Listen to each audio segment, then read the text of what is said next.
Hi there, my name is Yiqi Zhao. I am conducting my master thesis in the quantum coherence group at the University of Basel. Just like bits are the basic components of your computer, qubits are the basic components of a quantum computer. At the moment, qubits only operate at very low and stable temperatures.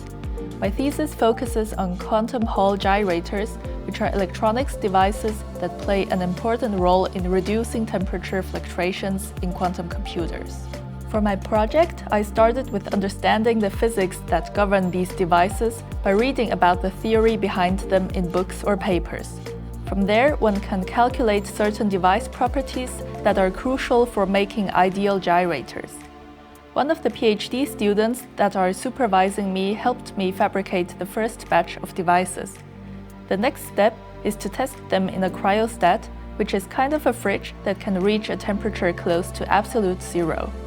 Given that many tasks required for this project are entirely new to me, I often need to seek assistance from colleagues within the group who possess greater expertise.